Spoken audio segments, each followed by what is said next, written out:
What we've tried to do in this conference is to focus on practical, evidence-based solutions to equity problems that we see in numerous dimensions of public life, be it access to health care, be it policing and criminal justice, be it access to housing, be it access to jobs. Things are being done, and the things that we're going to focus on are being done at the state and local levels in this country that show great promise for making inroads against persistent problems that we have called out at a national level for many years.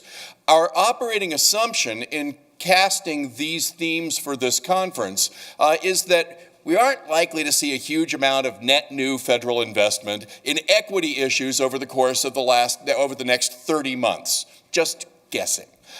So if we were to focus on where we're actually seeing traction in programs, we're going to focus beneath the federal level and think about ways to shine bright lights on good practices that can persist, that can move, that can scale, and that can go places where they haven't gone yet. So that's what we're doing over the course of these next couple of days.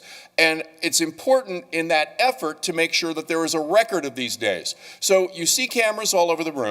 This program is going to live stream in real time over the course of the next 2 days. It's also going to go to a taped version that will be edited, and it will be presented on CUNY TV. It will also live on the National Academy's website, and it will live in our digital media library at Baruch College. We will also be producing a rapporteur's report so that these proceedings will be summarized and shared with much wider audiences. So the point is that whatever we talk about here is not going to stay here. It's going to be shared broadly so that the impact goes far and wide, as it should, as it must, if we are going to have the influence that we want to have. For those of us who have been interested in how cities do their work, in how metropolitan areas cohere, and how we can think about taking action at a local level, we've been benefiting from Bruce Katz's insights for decades. He served as the Chief of Staff to Henry Cisneros at Housing and Urban Development during the Clinton administration. He has been a longtime fellow at the Brookings Institution and the founding Centennial Chair there. He has now left the Brookings Institution, and he's actually doing the work that's described in the book, now with a program focusing on a mixture of finance and local governmental and non-governmental initiatives based at Drexel University.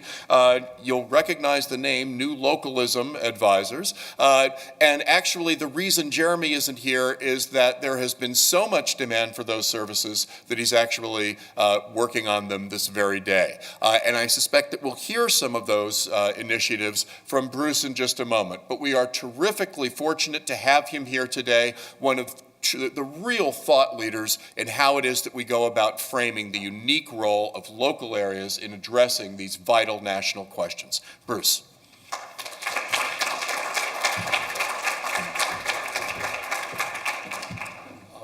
So Jeremy is in Oklahoma City today, and he is helping that city, and we're also working with Louisville and South Bend on this new Opportunity Zone tax incentive, which is probably the only good thing we could say about the tax law that was enacted last December. But as I go through this, I will want to talk a little about that, and maybe in the Q&A, after, because, from Jeremy and my perspective, we don't suffer from a lack of capital in the United States. We suffer from a lack of connectivity. And I think as I go through these examples, and we think about the role of state and local government in leveraging up private and civic and other capital, I think there may be some new mechanisms, intermediaries, institutions, instruments that we can invent in a very short period of time in this country, and that would also resonate around the world. I want to thank the sponsors here because NAPA, Ford Foundation, ZAV, Baruch, you guys are playing such a critical role in this country and globally. And so it's really wonderful to be here. So let's just start with this, which is fairly obvious. Everything has changed. Demographic transformation, economic restructuring, the conversation that you're really pushing around equity, equality. This is the response.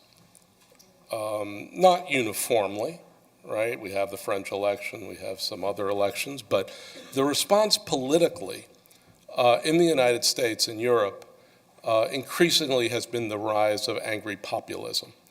And the rise of angry populism is responding to some real economic insecurity and cultural anxiety that exists in our countries, right?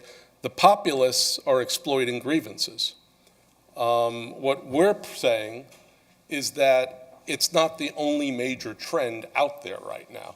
The other trend, luckily, is that there's a parallel operating system emerging in the world, right? New localism. There's a mechanism for solving the grievances that the populists are trying to exploit.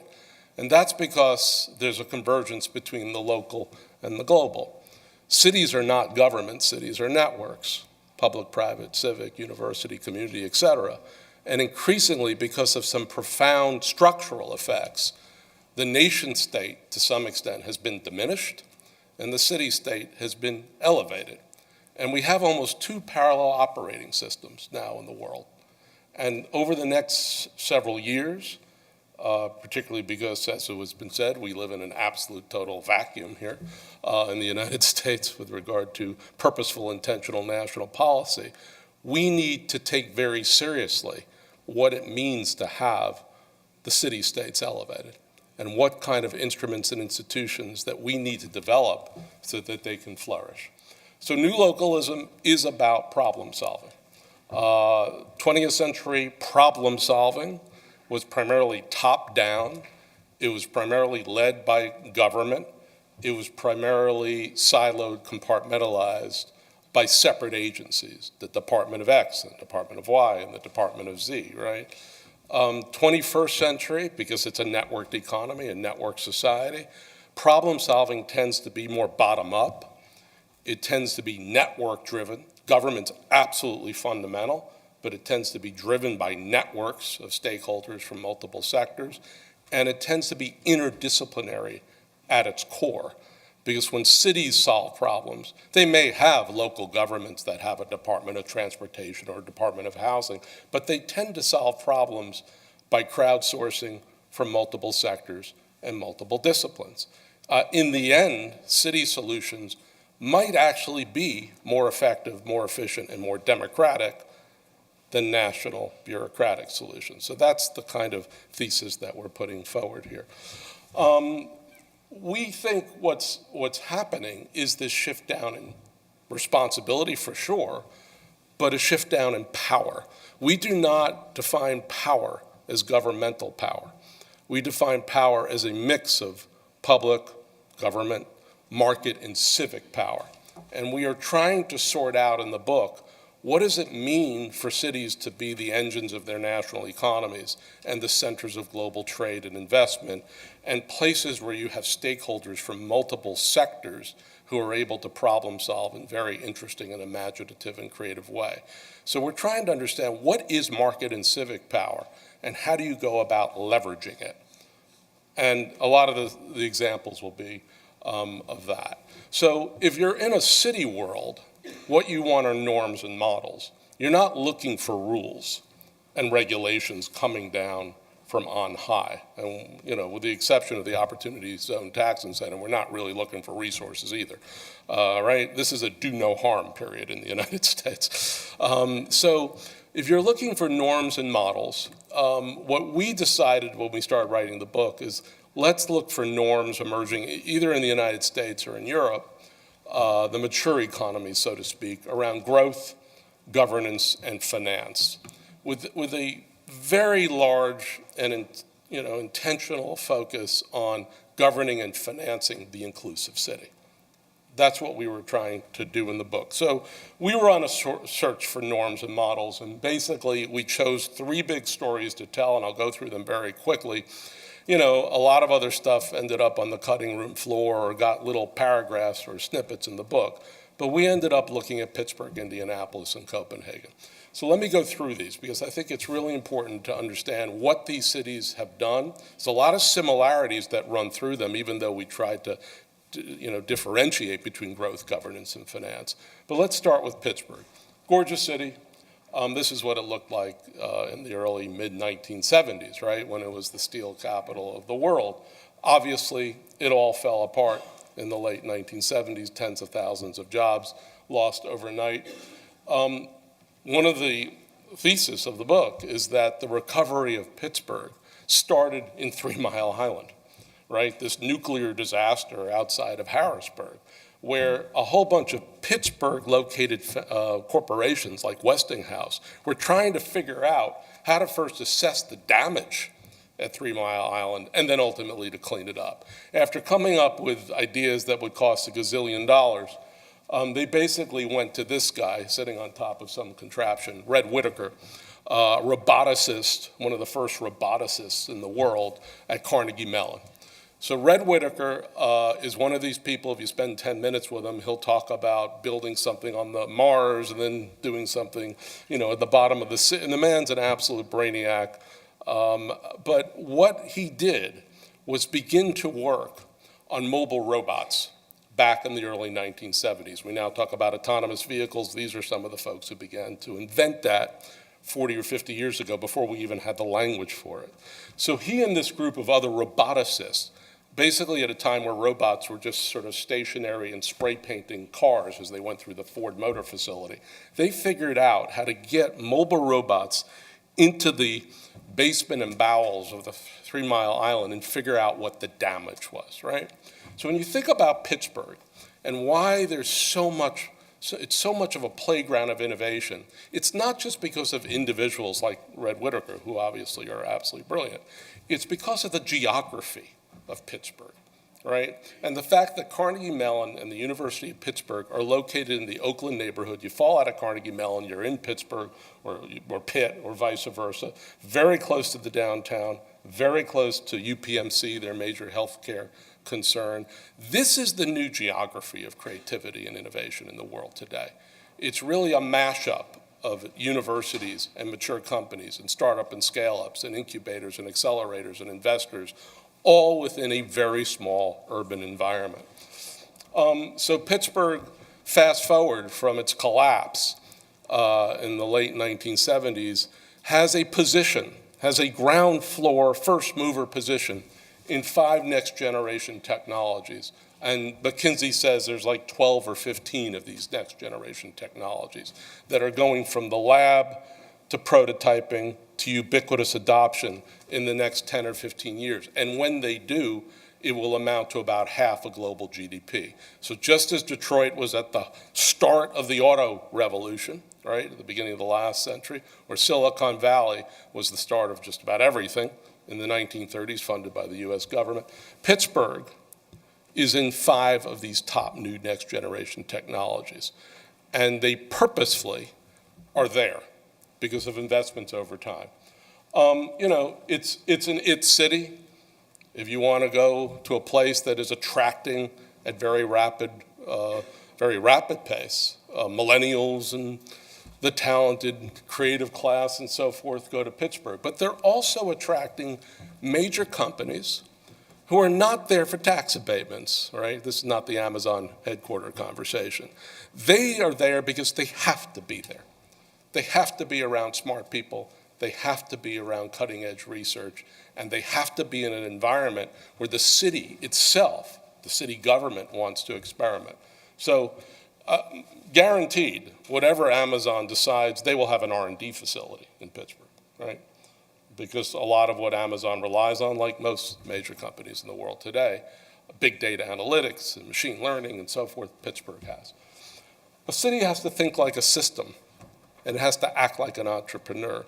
Pittsburgh recovery was not because of one national program, right?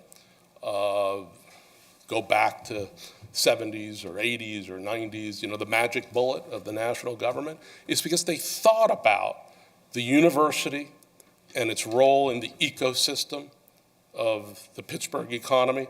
They thought about attraction and retention, and a whole group of other institutional moves. They have moved from being a Rust Belt to a Brain Belt.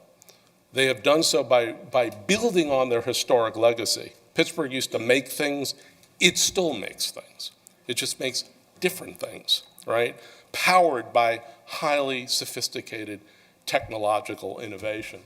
And philanthropic investment from Heinz, from R.K. Mellon, from Hillman has been essential because the centers of excellence in Pitt and Carnegie Mellon were funded by those foundations. And so when national research came in, whether from the military or from the NIH or from energy, right, they came into centers of excellence that were basically supported by local philanthropy, that were able to think about the long term and, like an entrepreneur, take risk. Think about those next generation technologies that Pittsburgh has a first mover advantage in. We didn't even have names for those when these foundations invested in them. That's an interesting civic capital role. Let's go to Indianapolis, governance story. Indianapolis in the 1970s was like most American cities. It was completely depopulated, the economy had decentralized. There was no there to the core of Indianapolis. Kurt Vonnegut was a novelist. You all remember him. He grew up in Indianapolis. He basically said this is a city for 364 days. You play miniature golf. On the last day, you go to the Speedway. There was nothing going on in Indianapolis, right? The corporate, civic, political, university leaders back in the 1970s said, we need to restore the core, right? We need to have a center to this place.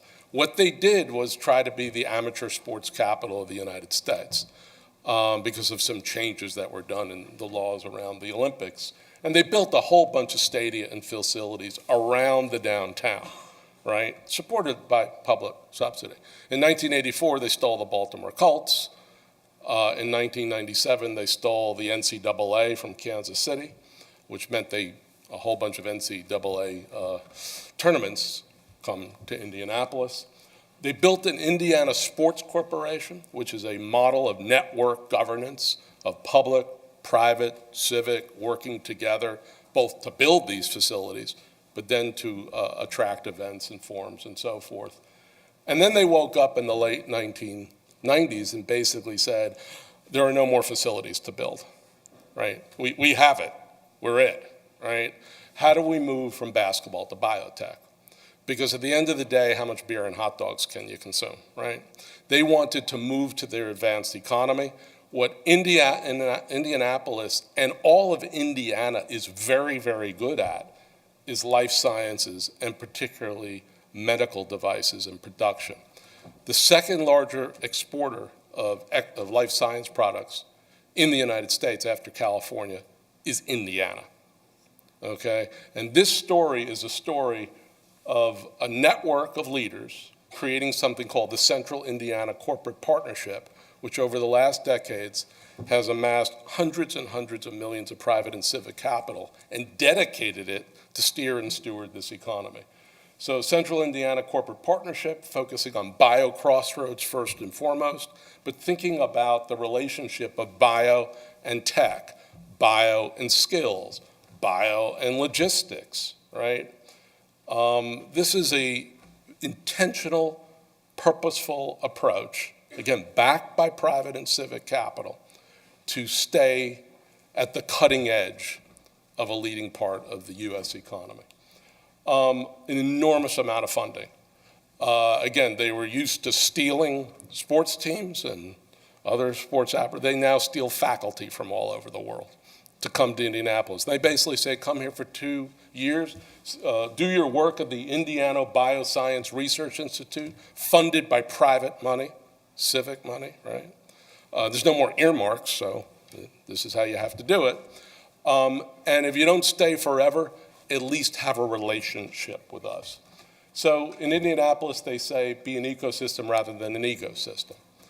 You go to meetings of the Central Indiana Corporate Partnership. You're sitting with CEOs of very large philanthropies, corporations, universities, working with the mayor, working with the governor. They are playing well together, the rules of the sandbox, right? And they have perfected, essentially, the mechanics of collaboration. They meet to decide, not to discuss.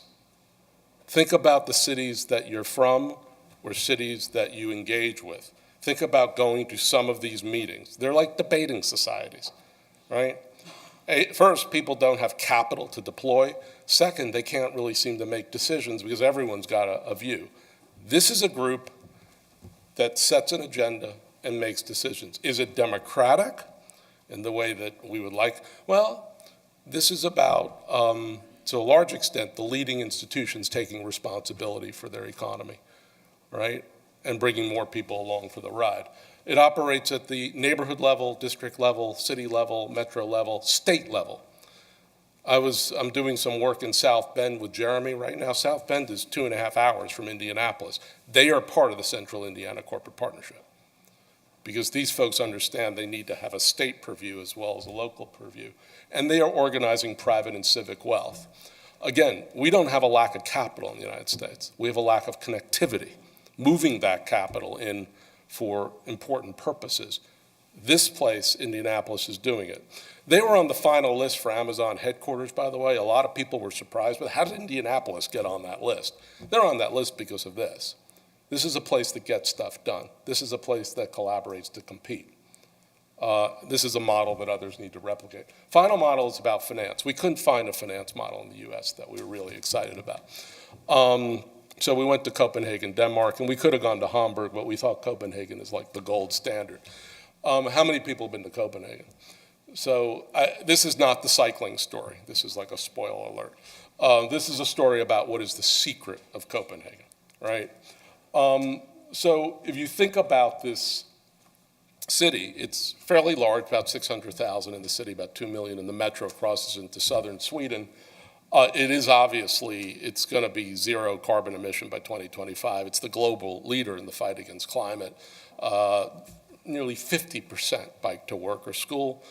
But go back 30 years. This place had 18% unemployment. It was fiscally bankrupt. Basically, manufacturing had left.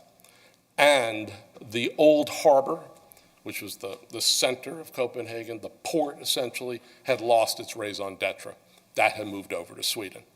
So the national government and the mayor got together and basically said, we need to do a big move here. The only problem is we can't raise taxes. We're Danes, we're taxed enough, okay? So time to start thinking. What they came up with was a notion of a publicly owned, professionally managed public asset corporation, right?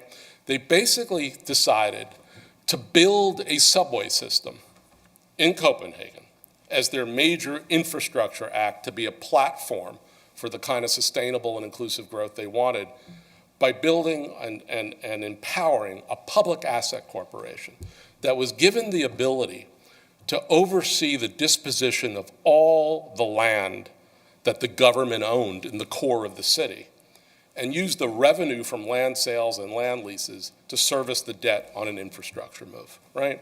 So if you've been to Copenhagen, the North Harbor up at the top is essentially that part of the old port that looks out to Sweden, right? Oristad is a district in between the downtown and the airport. Going back to the early 1990s, Oristad was basically a military training facility. There was nothing there.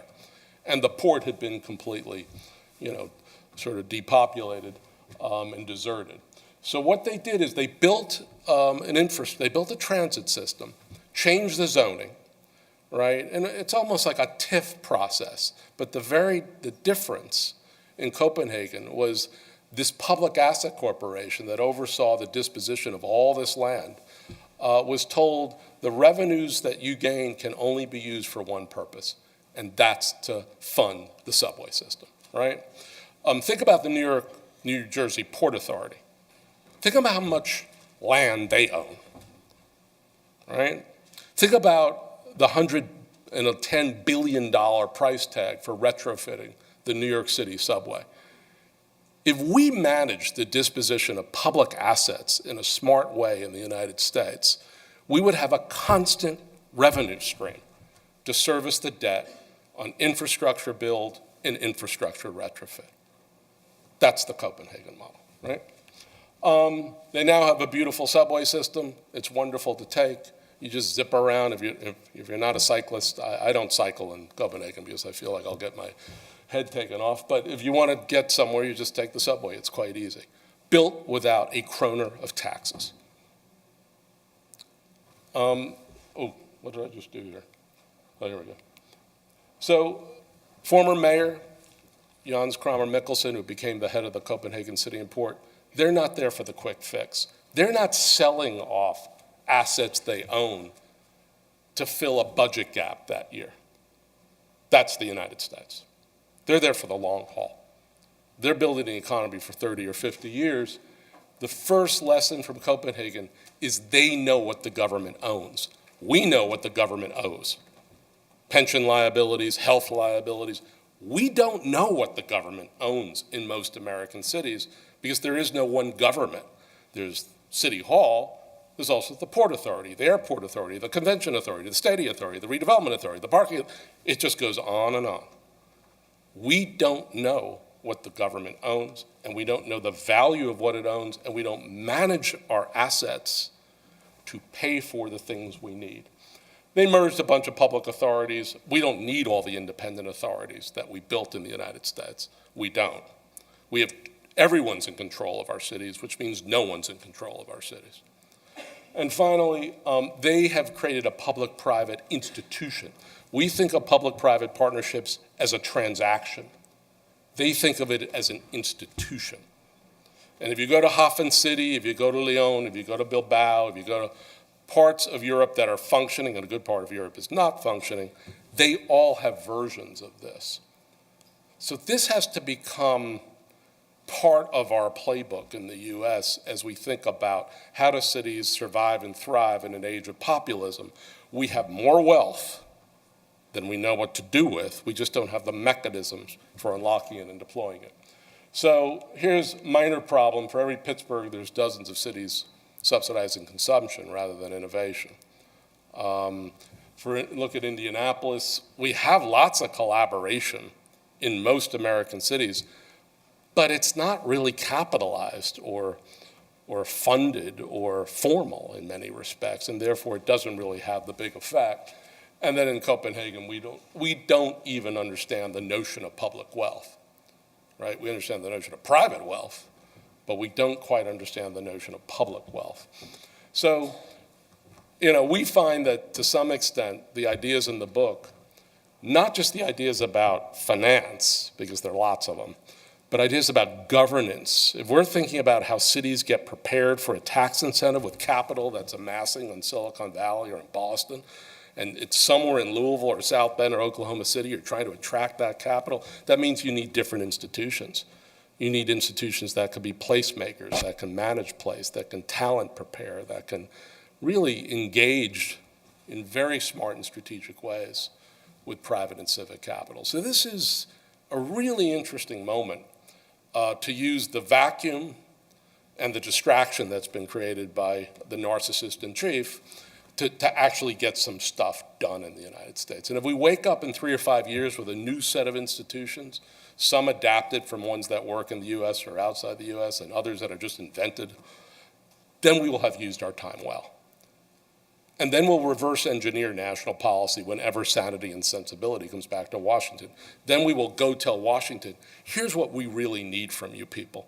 This is the 21st century. We lead, you follow. So that's the new localism. We're sticking to it. Questions, comments, criticisms. Thank you very much. So it is my great pleasure and honor to welcome to the stage Marc Morial.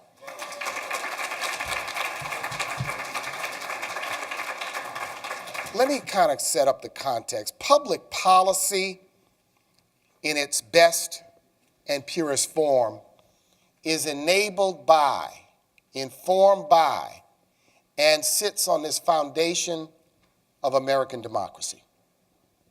American democracy, the idea that the people participate in decision-making around the issues that confront them.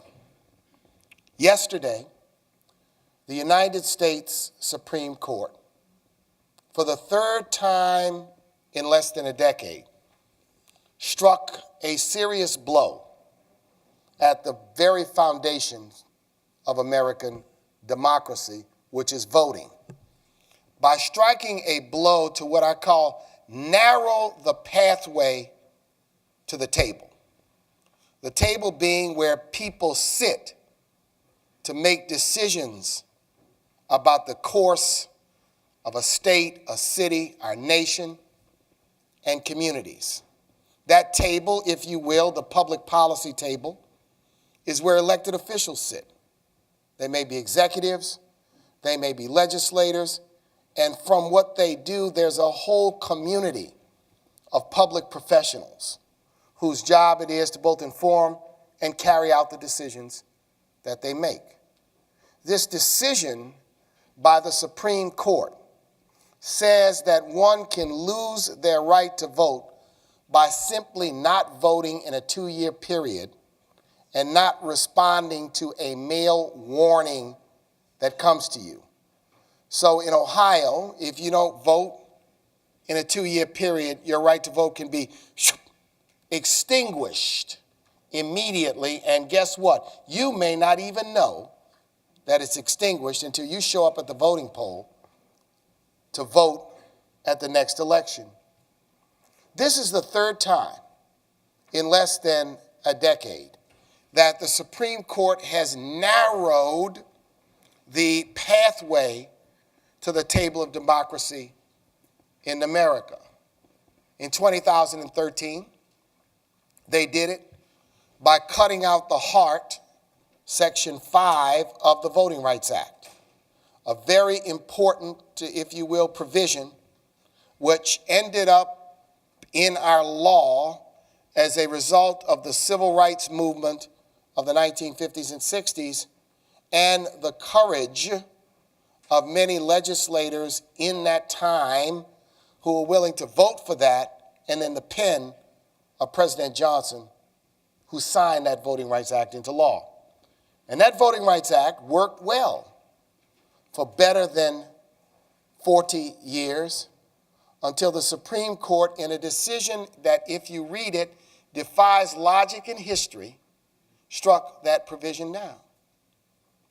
Thirdly, in the 2008 or 9 period, the Supreme Court, in response to the passage by the Congress of the McCain-Feingold legislation, which was designed to try to put controls on big money polluting our politics, used the First Amendment to strike down those provisions, thereby unleashing the ability of super PACs, wealthy people, to have an inordinate and disproportionate impact on elections in America.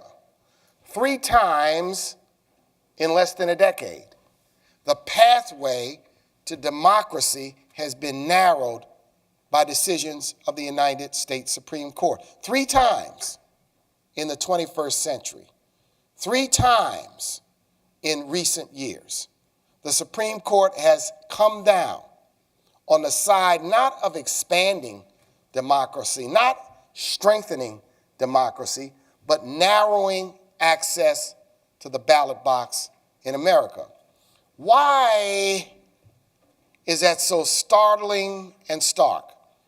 Because I want for a minute to do a contraposition, a comparison, if you will, to the movements in the 20th century and also the second half of the 19th century, when a number of steps were taken by our foremothers, forefathers, grandmothers, grandfathers, that in comparison expanded access to the democratic table in America. The first was the passage and the enactment of the 15th Amendment. The post-Civil War 15th Amendment would guarantee the right to vote to newly freed slaves.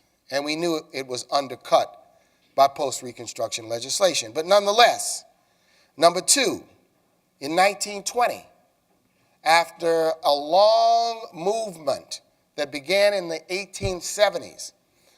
The Constitution was amended to give women the right to vote for the first time. So in less than a 50-year period or 55-year period, the Constitution was twice amended, not to restrict, not to limit, not to narrow, but to expand access to the democratic table. Then, when the 1960s came along, in 1964, the Constitution was yet amended again with the 24th Amendment, which struck down the poll tax and any form of financial prerequisite to the right to vote in America. And then 1 year later, the Congress of the United States passed the Voting Rights Act, which I referenced earlier, which again was an important blow, which was designed to take the promises of the 15th Amendment that was enacted 100 years earlier and make it real in American democracy. But our foremothers and forefathers, they weren't finished. In 1971, the Constitution was amended yet again to give 18-year-olds the right to vote with the slogan, old enough to fight, old enough to vote. And I might add that it took less than 3 weeks after Congress passed the resolution authorizing the 26th Amendment to go to the states for the states to ratify the 26th Amendment. The point is the contraposition. Is the legacy of the 21st century going to be America assaulting its own democratic system? Is the legacy of our generation going to be limitations on the right to vote through cutbacks on early voting, through voter ID systems, to purges that are constitutional, to explicit gerrymandering, to undercutting the Voting Rights Act? Will that be the legacy of the first quarter or the first half of the 21st century? When the legacy of the 20th century is quite different. That legacy was generation after generation pushing for expansion of the ballot box. And I would submit to you, ladies and gentlemen and friends, that when the ballot box was expanded, we had more accountable government. When the ballot box was expanded, we had more representative government. When the ballot box was expanded, what, in fact, our foremothers and forefathers did is they truly understood the words towards a more perfect union. The philosophy in this country of continuously improving the system of democracy to meet the times. To those who are interested in being architects of social justice and social change, or of economic justice and economic change, public policy does not live in an antiseptic vacuum. It doesn't live simply around conference room tables where we can envision what the best idea is.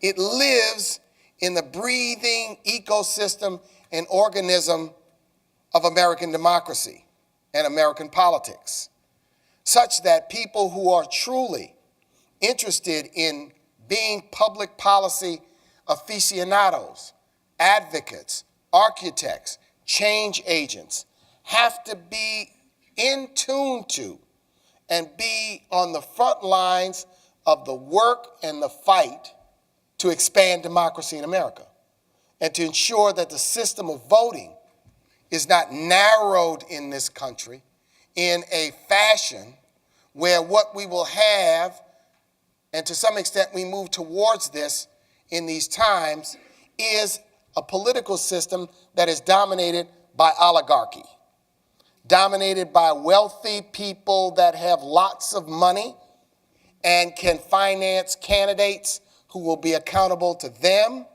or to their super PACs or to their narrow interests, or belonging to those who can somehow be elected in that system, and then sit at the tables of decision making. This is a clear and present threat to the system of democracy in America. Another clear and present threat is this. Last week, I spoke to public policy students at another university in this metropolitan area that I will not name. 25 bright young people studying to be political scientists and lawyers and public policy experts in a seminar. This was last Wednesday, happened to be in the state of New Jersey, happened to be the day after the primaries took place in the state of New Jersey. And I asked the 25 students who were around that table how many of them had participated by voting on the prior day.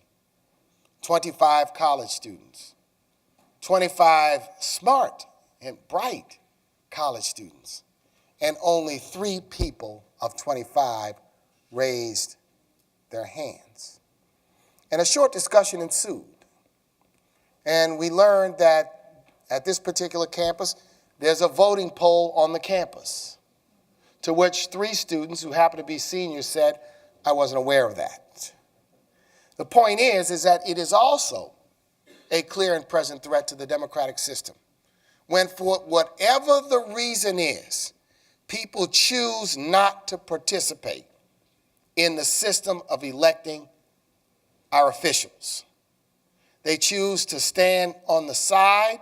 They choose to sleep like Rip Van Winkle right through an election season, yet wonder why the great ideas and their thoughts and policy initiatives cannot see the light of day in the political system.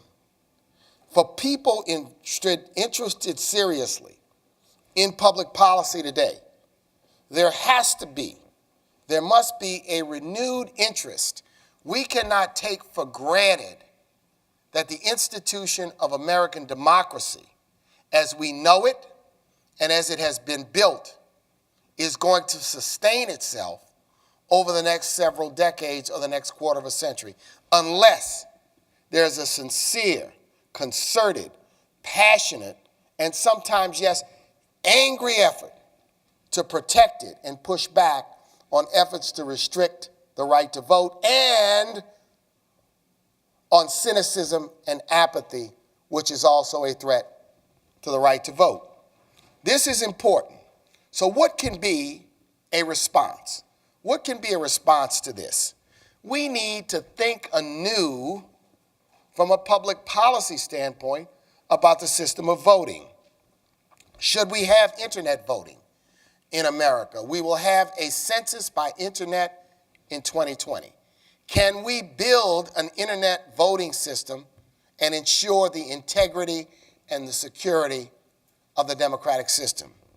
Should we have universal early voting so that people are not required, particularly in a city like New York, where it's tough to get around, people commute long distances, where people don't have to vote only on election day. They can vote in the week ahead or the 10 days ahead.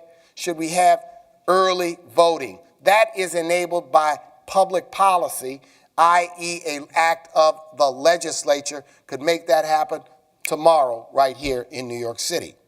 Should we move our elections to Saturdays? In Louisiana, we vote on Saturdays. The reason why we vote on Saturdays in Louisiana stems from Huey Long, the great kingfish, the governor whose base was in rural Louisiana, who figured out that farmers would not allow their workers to leave work to go and vote because they were going to go vote for Huey. So Huey said, I'll just change the date to their day off. And we've had Saturday elections in Louisiana since the 1930s. Or should election day be a national holiday like it is in so many emerging democracies across America? I invite those of you who are in the public policy circles to think about how to expand, how to make voting more available and more accessible to confront the pushback. The response cannot be to curse the wind. The response cannot be to sit and do nothing. The response cannot be to scratch our heads. The response has to be a counter assault and a counter move that says that we want democracy to truly be about one person, one vote. And we want democracy to be something that all people participate in and want to participate in. So I invite that as being foundational to any discussion about public policy. And then what should we be thinking about when it comes to public policy and urban communities in the 21st century? Let me create a frame. In America today, since the year 2000, we have seen a dramatic, if you will, increase in the distance between the Americans who have much and the Americans who have less. Sometimes it's called income inequality. Sometimes it can be characterized as a diminution of social mobility. But again, the legacy of the early 21st century is much different than the legacy of the middle 20th century, when income inequality narrowed, when the gulf between those that have and have not narrowed, when the relative pace of wages generally kept pace with inflation until around the 1980s period. This new legacy means that many Americans are paying 50% of their take-home pay for rent. This new reality means that college has become unaffordable for so many. This new reality has so many consequences for 21st century America. The way I would frame the response is that we need to be about the philosophy of equitable development for the future of this country. What does equitable development mean? In housing, no city, no community in America should not be without a coherent, comprehensive strategy to provide affordable housing to its residents. That approach in many instances will be disruptive. That approach in many instances will require hard choices to be made, because you always want to balance new economic development against the negative consequences of displacement. What does equitable development mean when it comes to infrastructure? Few cities are scientific, and few states are scientific in how they decide where infrastructure dollars were spent. When both the Democrats and the Republicans launched their infrastructure blueprints early to mid last year, we at the National Urban League criticized and critiqued both of them. Because to me, infrastructure in the 21st century should not simply mean paving some roads and fixing some bridges. Infrastructure in the 21st century needs to be repairing school buildings, building community centers, parks, playgrounds, community facilities, those things that are close to where people live. We had a president who had an initiative called the Works Progress Administration, who incorporated that philosophy into the New Deal. And the benefits of that are well documented and well understood. Equitable development when it comes to infrastructure means a different approach than simply doing roads and bridges. And another great old Louisiana story, when I was in the legislature, I happened to be on the committee in Louisiana that wrote the bill that financed all the capital projects. And I had a colleague of mine named James David Kane from a town called Dry Creek. That means they didn't sell any alcohol there. Come to me and say to me he needed help with his road project. He needed $8 million for this road project. And then he said, I'm warning you. He says, I'm telling you what they're going to tell you when you go to the committee meeting. they're going to tell you that this is a road from nowhere to nowhere. He said, and it's true. It is a road from nowhere to nowhere. But he says, I'll be damned. The people in my area want the road. And I was elected because the guy I beat didn't get the road. Please help me get the road. I said, whoa. He said, I'll vote for anything you want if you help me get the road. Well, we didn't get the road. We got him $80,000 to study the road. When it comes to equitable development and education, it's self-evident.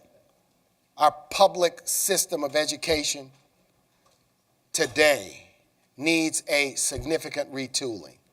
No state spends equitably on education between poor schools, poor school districts, and wealthy schools or wealthy school districts. It's one of the biggest challenges that people don't like to talk about. It's one of the biggest issues for which there is little transparency, either at the school district level or at the state level. But it is fundamental that we've got to think about our inputs if we want equitable outputs. Why is it that in a city like Baltimore, when the Freddie Gray incident went down, one of the community leaders said to me that at certain Baltimore public high schools, there were 0 extracurricular activities. No sports, no school newspaper, no band, no nothing. But 3 miles over at the school that happened to be laying just outside of the city limits, there was a school with a band room and beautiful band uniforms and a wonderful football, soccer, baseball field, and a basketball gymnasium, and all sorts of extracurricular activities. This issue is an issue that must be dealt with in our times. And of course, you talked about this earlier, but I want to put this lens on it. And that is, I believe it would cost us $80 billion a year to provide free 4-year college to those families who are under $125,000 in annual family income, and free community college to all Americans would cost us $80 billion. What is my answer to those who say we cannot find the money? We cannot afford to make this happen. I'll ask you to step back. And you were a witness to the last, quote unquote, Jobs and Economic Opportunity Act. That's the tax bill that President 45 pushed through. The cost of that tax bill over a 10-year period is $1.5 trillion. That's approximately $150 billion a year. If the tax bill had been half as large, you could have paid for a free college program at the same cost to the taxpayers in America. This is not a time of fiscal austerity. This is a time of fiscal austerity for programs that help people. After passing the tax bill, President 45 in the budget negotiations said, I want $60 billion more, I believe the number was, this year alone for military infrastructure. $60 billion alone. Mind you, keep the other number in your head. College costs what? 80. $60 billion for additional military spending. So simply, in the first 18 months, you add a $1.5 trillion over 10-year period tax cut, along with $60 billion for new military spending, and what do you have? You could have paid for free college over and over again. The challenge in America today is not whether we can afford something. The challenge in America today is where are our priorities. The challenge in America today is what is important to us. So how can we sit right here in the 21st century, where we used to be first in the world in the number of our young people that finish college each year.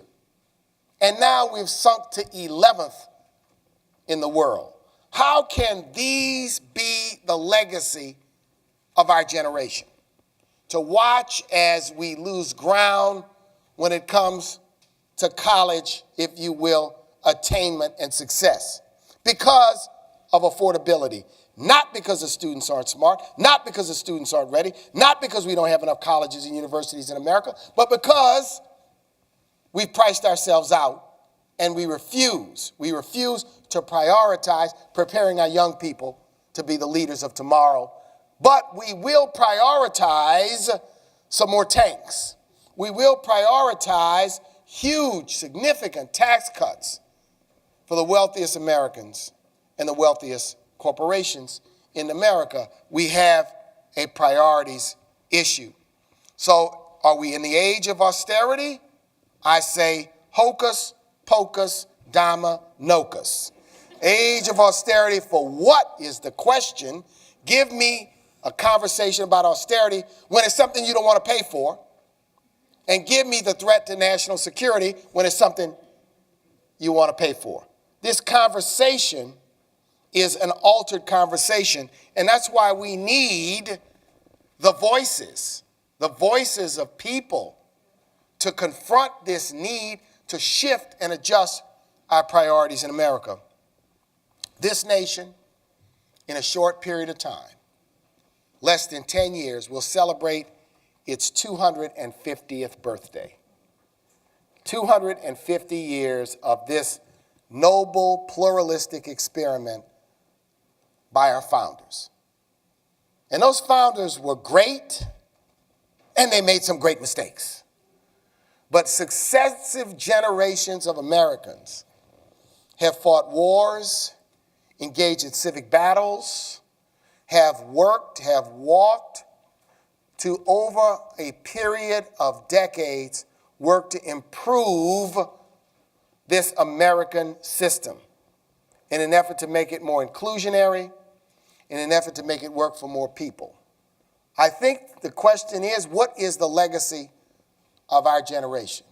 Are we going to be the generation that simply says to our children and grandchildren, "Aw, shucks, we just couldn't move the baton up the track.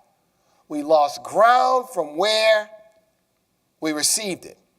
Or are we going to be the generation that will passionately and enthusiastically fight for the kind of public policy, social justice, economic empowerment, and economic inclusion that we all want?